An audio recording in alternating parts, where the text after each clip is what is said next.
Hello everyone. इस video में करेंगे अक्षेत्रफल। इससे पहले हम 3 वीडियो बना चुके हैं, चौथा है ये। अक्षेत्रफल क्या है? पिछली कक्षाओं में हमने बंद, नियमित या अनियमित कैसा भी है, आकृतियों के अक्षेत्रफल का अध्ययन किया है। आइए इनके बारे में कुछ मुख्य बातें दोहराएं। किसी बंद आकृति से घिरे क्षेत्र का माप, उसकी मात्रा आकृति का क्षेत्रफल कहलाता है। क्या आपको याद है कि पिछली कक्षा में हमने आयत और वर्ग के अक्षेत्रफलों के सूत्र वर्गाकार खानों वाले कागज़, ग्राफ पेपर की तरह लगा सकते हैं, की सहायता से प्राप्त किए थे। वर्ग का क्षेत्रफल अगर लिखें तो किसके बराबर होता है? आपका भुजा गुना भुजा होता है,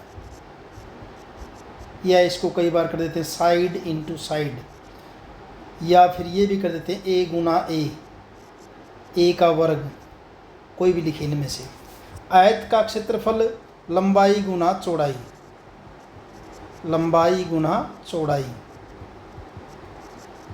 जिसको हम एल गुना बी, लेंथ इंटू ब्रेड्थ, या फिर L into W, length into width कह सकते हैं। वर्गाकार खानों वाले कागज की सहायता से एक आयत और एक वर्ग के क्षेत्रफलों को ज्ञात करने में विद्यार्थियों की सहायता कीजिए।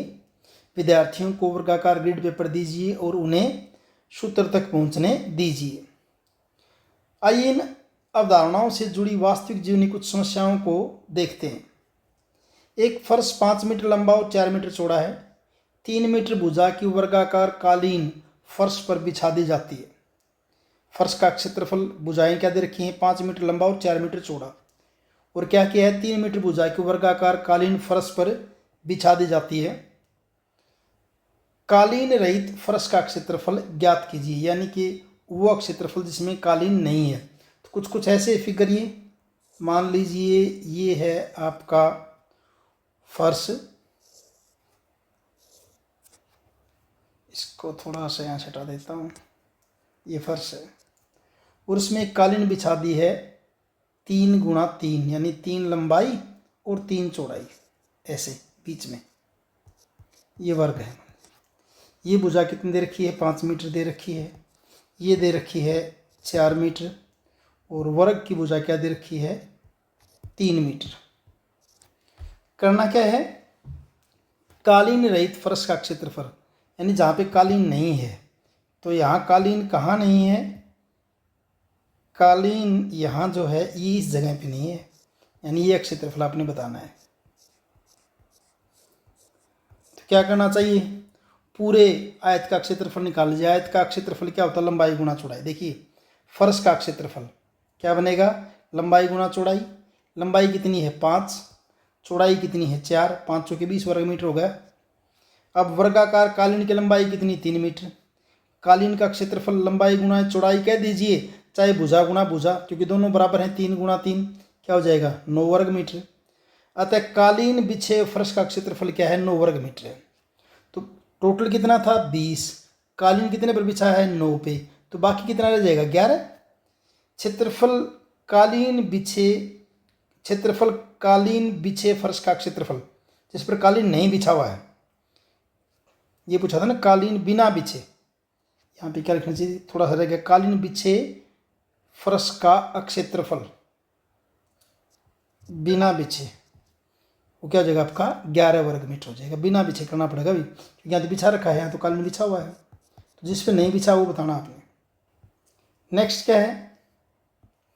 12 मीटर लंबे 10 मीटर चौड़े भूखंड के चारों ओर 4 मीटर भुजा की 4 फूलों की वर्गाकार क्यारी बनी है। लंबाई 12 मीटर, चौड़ाई 10 मीटर। क्यारियों को छोड़कर शेष भूखंड का क्षेत्रफल ज्ञात कीजिए। ये देखिए 12 मीटर लंबा और क्या है आपका? 10 मीटर चौड़ा। कुछ कुछ फिगर देख लीजिए कैसे बनेगी। ये 12 है मान लीजिए लंबा, और 10 मीटर है मान लीजिए चौड़ा है, ऐसे। ये क्यारी बना दी 4, इसमें 4 क्यारियाँ बना दी।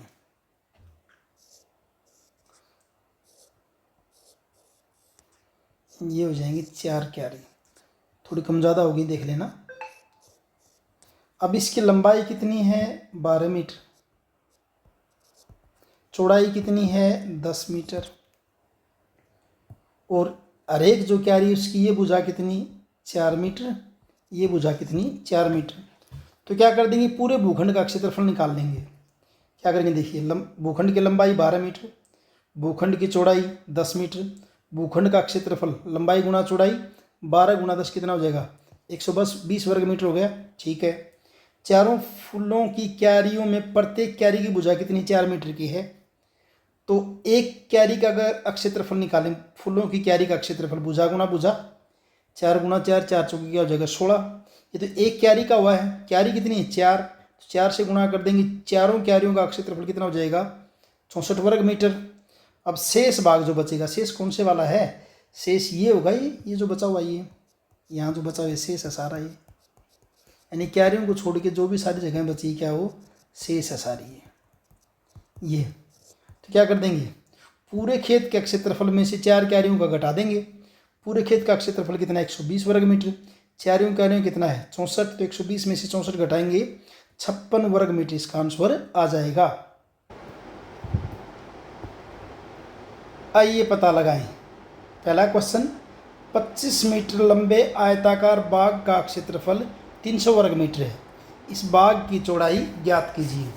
अब देखिए क्षेत्रफल किसके बराबर है, लंबाई गुना चौड़ाई, यानी कि length into width, length into width, width कहो या ब्रेड्थ कहो एक ही बात है, लेंथ इंटू विड्थ किसके बराबर, तो आपका एरिया यानी कि क्षेत्रफल। अब लेंथ आयताकार बाग दे रखा है 25 मीटर लंबी, यानी लेंथ कितनी है 25, विड्थ अपने को पता करनी, चौड़ाई पता करनी है, और क्षेत्रफल कितना दे रखा है 300। तो यहाँ से फिर आपका विड्थ बराबर क्या हो जाएगा 300, ये दाएं तरफ जाके बटा में हो जाएगा बटा 25, इसको काटेंगे 25 एकम 25, 5 25 दूनी 50, कितना हो जाएगा 12 मीटर, यानी चौड़ाई कितनी हो जाएगी आपकी 12 मीटर हो जाएगी। अगला क्वेश्चन देखिए, 8 रुपये प्रति 100 वर्ग मीटर की दर से, यानी कि 100 वर्ग मीटर का खर्चा कितना 8 रुपये, 500 मीटर लंबे और 200 मीटर चौड़े आयताकार भूखंड पर टाइल लगाने की लागत क्या होगी। एक आयताकार भूखंड दे रखा है जिसकी लंबाई जो है लेंथ लंबाई कितनी दे रखी है 500 मीटर दे रखी है, चौड़ाई यानी कि विड्थ कितनी दे रखी है 200 मीटर दे रखी है, इस पर टाइल लगानी है। तो पहले तो क्या निकालेंगे, एरिया क्षेत्रफल, लेंथ गुना विड्थ लंबाई गुना चौड़ाई, लंबाई कितनी है 500, चौड़ाई कितनी है 200, गुणा करेंगे, देखिए 2 जीरो ये और 2 जीरो ये, 4 जीरो तो ये आ जाएंगे, और 5 दूनी 10, तो क्या बन जाएगा इकाई दाई सैकड़ा हज़ार 10,000 लाख, ये बन जाएगा आपका 1 लाख वर्ग मीटर हो गया क्षेत्रफल। तो अब खर्चा बताना है, क्या बताया था 100 वर्ग मीटर पर लगते हैं 8 रुपये, 100 वर्ग मीटर पर, देखिए 100 वर्ग मीटर पर खर्च कितना है ₹8, 1 वर्ग मीटर पर खर्च क्या हो जाएगा 8/100, और कितना है 1 लाख, 1 लाख पे खर्च हो जाएगा 1 लाख यानी कि 100,000, 1 लाख पे खर्च क्या हो जाएगा 8/100 गुणा कर दीजिए 1 लाख, 2 जीरो से 2 जीरो कट जाएंगी, 8 गुणा 1000 कितना हो जाएगा ₹8,000 जो है ना टोटल खर्च इस पर हो जाएगा। तीसरा देखिए, एक आयताकार नारियल वाटिका 100 मीटर लंबी और 50 मीटर चौड़ी है, यदि प्रत्येक नारियल के पेड़ के लिए 25 वर्ग मीटर की जगह चाहिए तो इस वाटिका में अधिकतम कितने पेड़ लगा सकते हैं। तो पहले तो क्या करेंगे, वाटिका का कुल क्षेत्रफल निकाल लेंगे 100 गुना 50, फिर एक पेड़ के लिए कितनी जगह चाहिए 25, तो जो भी क्षेत्रफल आएगा उसको 25 से भाग कर देंगे, उतने पेड़ लगेंगे। देखिए यहाँ पे क्या करेंगे, वाटिका का क्षेत्रफल, वाटिका का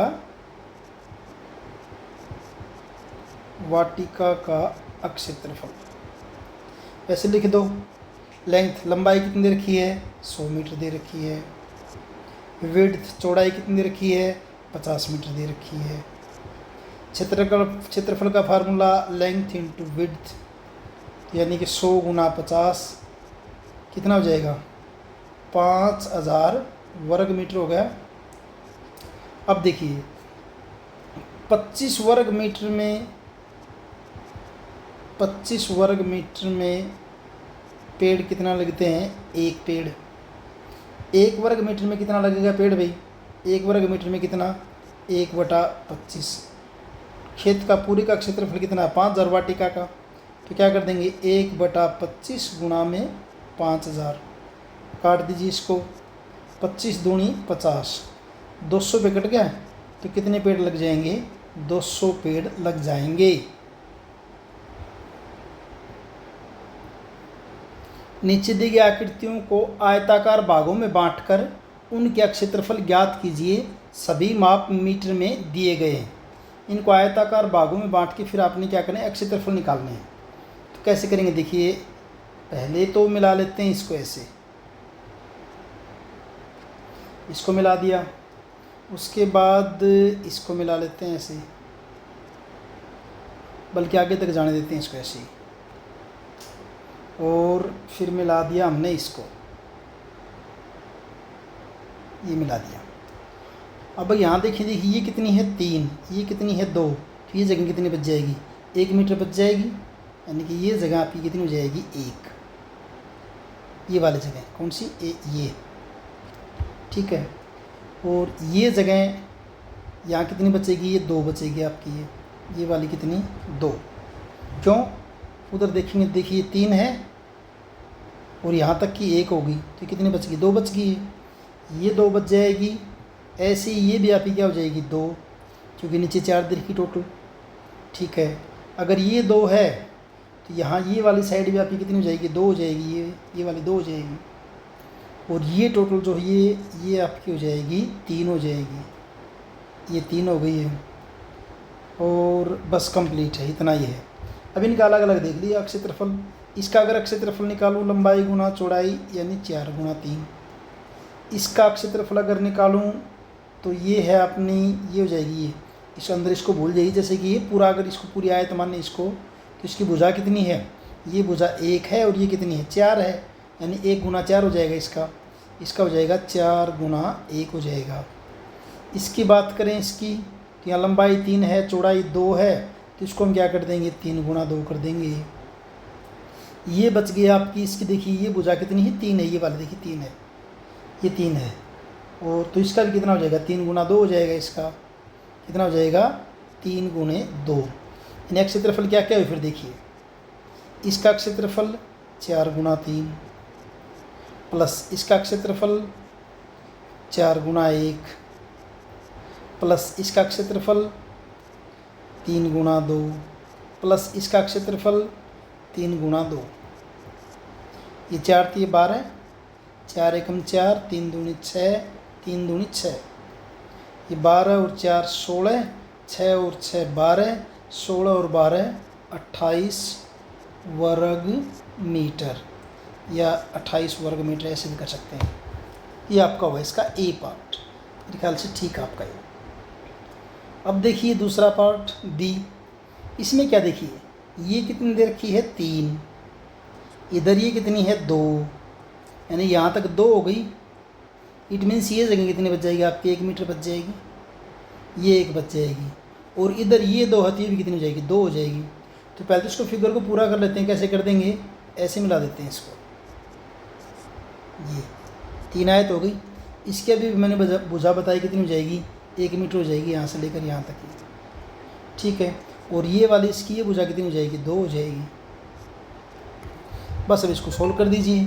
इसका अगर निकालेंगे क्षेत्रफल क्या हो जाएगा, 5 गुना 1, लंबाई गुना चौड़ाई। इसका क्षेत्रफल निकालेंगे, ये क्या हो जाएगा आपका, अगर सेकंड का क्षेत्रफल निकालेंगे तो आपका क्या हो जाएगा, 2 गुना 1। और इसका भी कितना हो जाएगा, 2 गुना 1। यानी टोटल अगर क्षेत्रफल निकालें, एरिया निकालें, तो क्या बन जाएगा, 5 गुना 1, फिर 2 गुना 1, फिर 2 गुना 1, हो जाएगा 5 + 2 + 2, 5 और 2 7 और 2 9 वर्ग मीटर, 9 मीटर स्क्वायर। ये इसका आंसर हो जाएगा।